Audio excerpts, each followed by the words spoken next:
Boa noite a todos, todas, todes, né? Mas, novamente, agradecer aqui o espaço, né, dentro do evento, né, esse momento aí que o professor Montenegro e toda a sua equipe do LAN sempre oportuniza para divulgação científica, que é de suma importância para todos nós, né? É um compromisso da ciência, né, com um saber que se torna público, né?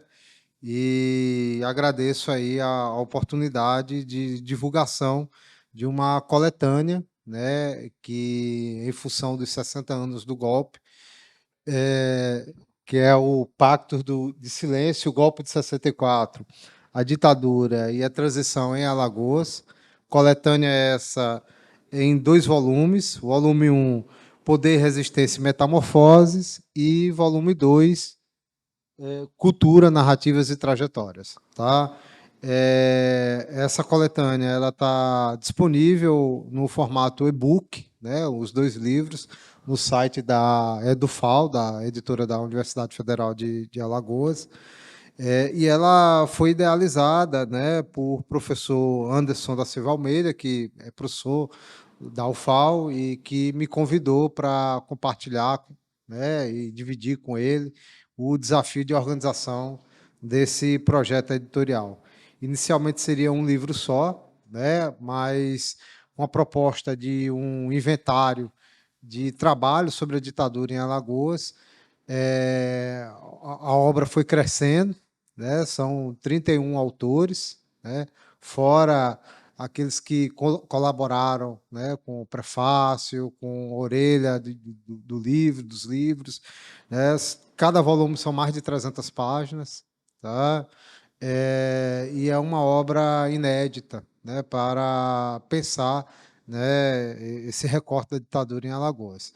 Tá? A ideia do Pacto de Silêncio é justamente romper, né, esse silêncio existente sobre esse período. Muitos historiadores já desbravaram o campo da história política em Alagoas, mas poucos não enfrentaram, né, o tema da ditadura. Tá?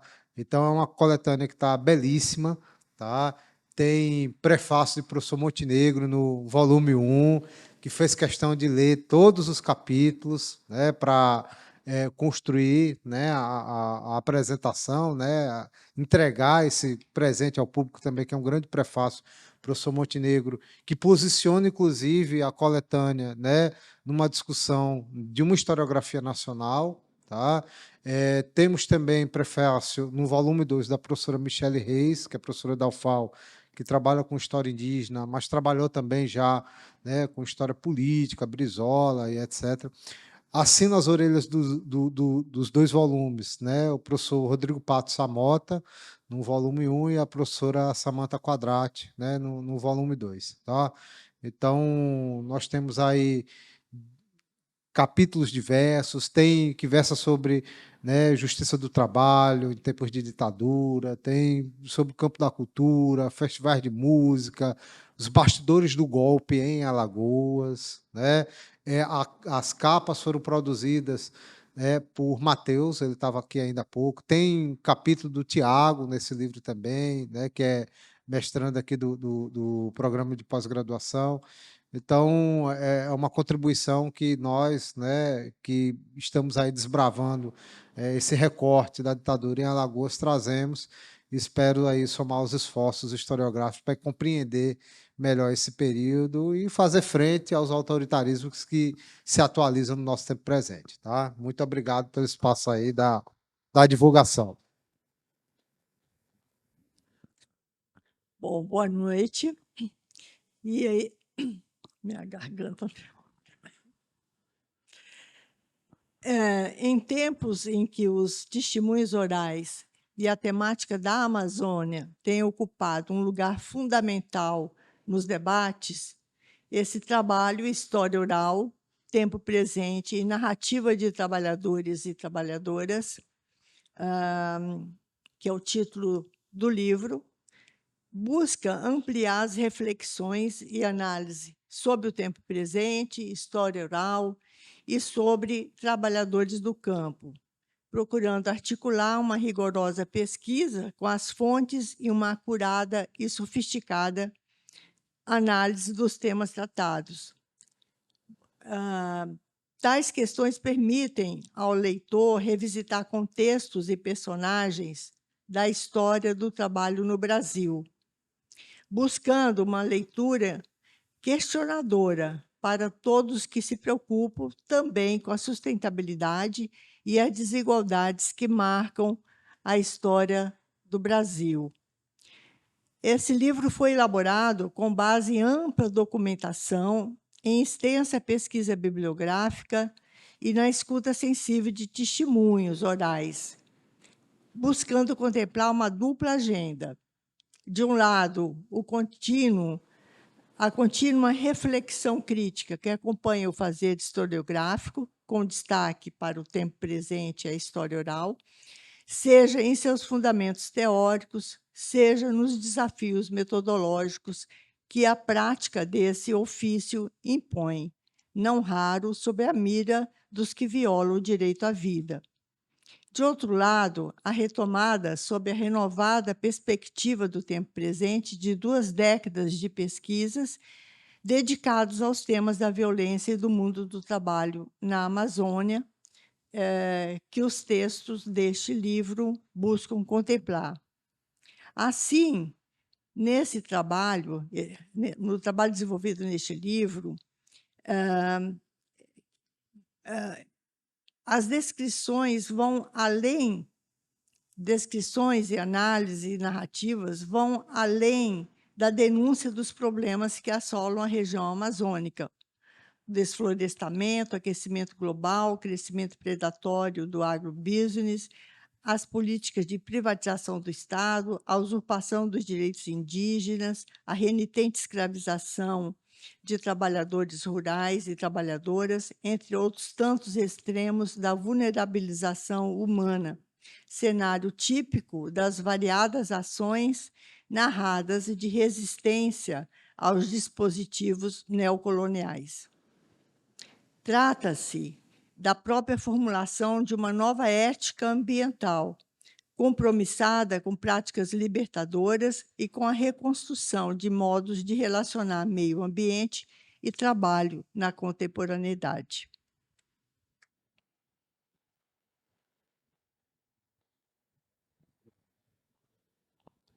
Bem, boa noite a todos e todas.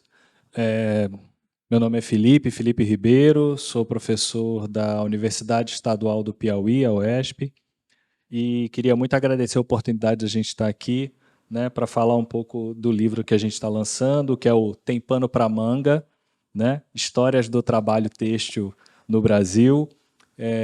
Eu organizo esse livro juntamente com a professora Jussara Mello, da PUC-Rio, e também o professor Lucas Torres, da Unicamp, mas parece que está a caminho da UFPR, pelo que eu estou sabendo, né? E sim, essa obra coletiva, ela vem sendo pensada há bastante tempo, né? E por vários motivos, né? A gente tem percebido uma certa efervescência de estudos sobre trabalho têxtil no Brasil nos últimos anos ou nas últimas décadas, e a gente começava a observar que assim, a principal referência para pensar mais nacionalmente, né, o trabalho têxtil, era da obra do Stellenstein, que é importantíssimo, né, também o trabalho do professor José Sérgio Leite Lopes, que é uma referência importantíssima, mas que a gente começava a perceber que tinha muito debate nos eventos, aliás, no pós-evento, tomando uma cerveja, batendo um papo no corredor, e aí tinha várias coisas interessantes, conexões, e uma quantidade expressiva de colegas pesquisando sobre trabalho têxtil. A gente precisava juntar esse pessoal para fazer uma publicação, né? E a gente, com muita alegria, a gente traz aqui essa publicação. Ela tem 10 artigos, né? E que abrange quase todas as regiões do país. Então, tem textos aqui sobre Santarém, no Pará, sobre Ceará, Salvador, Florianópolis, Blumenau, Santa Catarina, Rio Grande do Sul, Rio de Janeiro, né? E tem também 3 artigos que abordam sobre indústria têxtil em Pernambuco, né? Temos aqui 2 colegas, a Ana e o Eltern, que publicaram um dos artigos, inclusive com conexão direta com o LAN, né, com a experiência do LAN, isso é muito importante. Tem também um artigo do professor Romerito Arcoverde, que é da Federal Rural de Pernambuco, também professor do CODAI, falando sobre Moreno, e também o próprio texto da professora Jussara, que ela fala sobre a trajetória do empresário Otto Bezerra de Mello, que tinham fábricas em Alagoas, Pernambuco, Minas Gerais e Rio de Janeiro. Então, de alguma maneira, esses 3 textos dialogam diretamente para pensar a indústria têxtil em Pernambuco, e eu também colaboro com um artigo tentando propor uma historiografia social do trabalho têxtil no Brasil, né? Um dos movimentos que a gente tem procurado fazer, né, obviamente que o trabalho tanto do Stanlenstein quanto também do professor Zé Sérgio são fundamentais. Inclusive, o professor Zé Sérgio prefacia a obra, que é um orgulho para nós, uma honra para nós, né? Mas que a gente tem percebido que tem diversos outros trabalhos muito importantes que, na época em que foram desenvolvidos, acabaram não tendo muita visibilidade, mas que hoje, em debates atualíssimos, trouxeram uma contribuição importante, e a tarefa é de tentar resgatar alguns desses trabalhos para a gente fomentar essa discussão sobre trabalho têxtil. Então, a gente espera ter essa colaboração a partir do livro.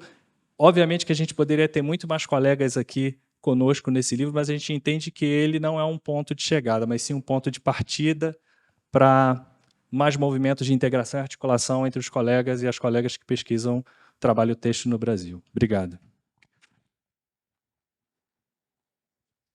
Você trata da mesma obra, você não quer continuar aqui? Boa noite. Só continuando um pouco do que Felipe falou, né?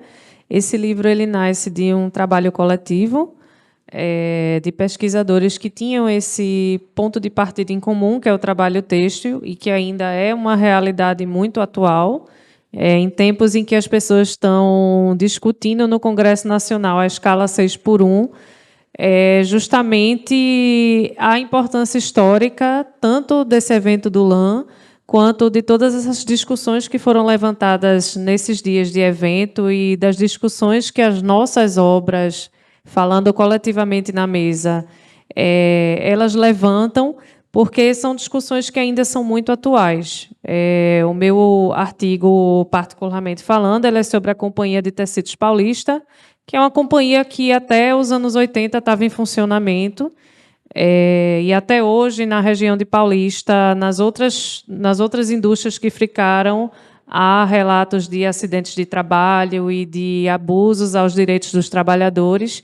Então, nosso livro também, de certa forma, ele é um ato político de resgate de memória dos trabalhadores que lutaram para ter esses direitos hoje no passado, e uma lembrança em tempos tão tenebrosos de deforma trabalhista e de discussões sobre escala 6x1, do quanto ainda os direitos dos trabalhadores eles são diariamente ameaçados e do quanto ainda se tem por fazer. Então, é com grande orgulho que a gente está aqui lançando, junto de pessoas tão importantes, nosso livro. Era essa reflexão que eu queria deixar. Obrigada.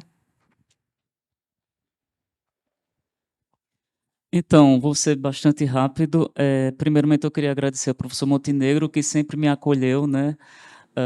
Eu lembro que ainda estava no Ceará, fazendo mestrado com a professora Adelaide, e ela já falava lá nos idos de 2006 sobre o LAN, né? Enfim, nos passos iniciais do LAN. E depois eu sou egresso daqui, fui orientando a professora Cristina Dabá, e aí eu comecei a me inserir na documentação do LAN e, de fato, é um pouco desse diálogo que eu e Ana, a gente debate aqui. Ela com Paulista e eu com Rio Tinto, que são 2 cidades fábricas, uma filial e uma matriz, né, da família Lundgren. Dito isso, eu também queria reiterar, né, que os arquivos do LAN sobre a indústria têxtil, né, ela também ela projeta o que eu chamo de uma geografia das lutas têxteis na cidade do Recife, né? Então, quando a gente pega a fábrica da Macaxeira, descendo pela Torre, enfim, Tacaruna, indo para Paulista, essa geografia das lutas de resistência desses trabalhadores, de luta por direitos, né, elas se sobressaem nessa documentação que o LAM tão bem vem preservando e tão bem, de fato, é tão importante para a história e para a memória das lutas dos trabalhadores, não só de Pernambuco, mas de Paraíba e do Brasil como um todo, né? Enfim, grande parte desses artigos eles nascem também dos debates nascidos do GT Mundos do Trabalho, né, que a gente sempre se encontra e se reúne, sobretudo no debate só sobre texto, né? Então, é isso. Eu queria agradecer mais uma vez ao professor Montenegro e elogiar, de fato, a importância desse evento, ou seja, 20 anos, enfim, de bastante de debates importantes que vêm desde, né, do nascedouro do LAM. Obrigado.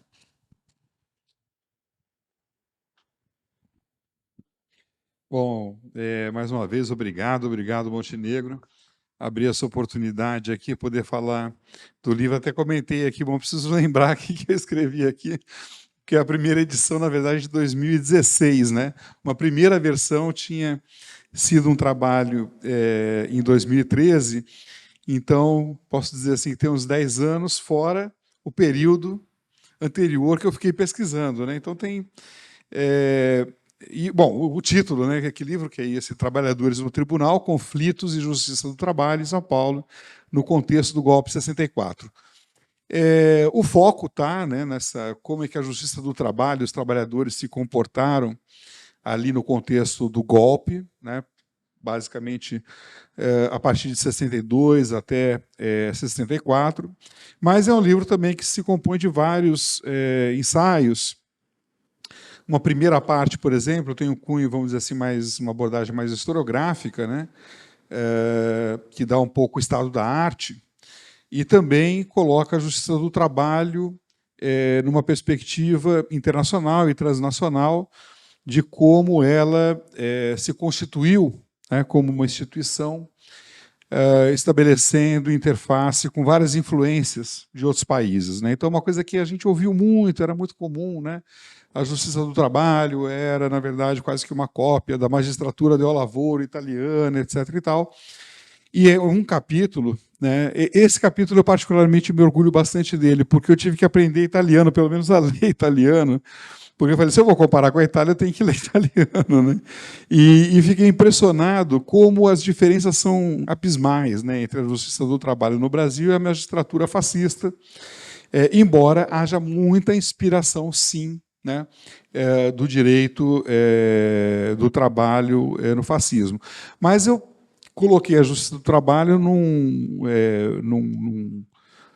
roteiro internacional que, por exemplo, o que tem de mais parecido, e não é mera coincidência, porque foi influência, mas a circulação de ideias, instituições, pessoas e tal, a estrutura da Justiça do Trabalho ela é muito, mas muito semelhante à Justiça da República de Weimar, da Alemanha. A vida é muito curta para aprender alemão, evidentemente que eu não fui... Aí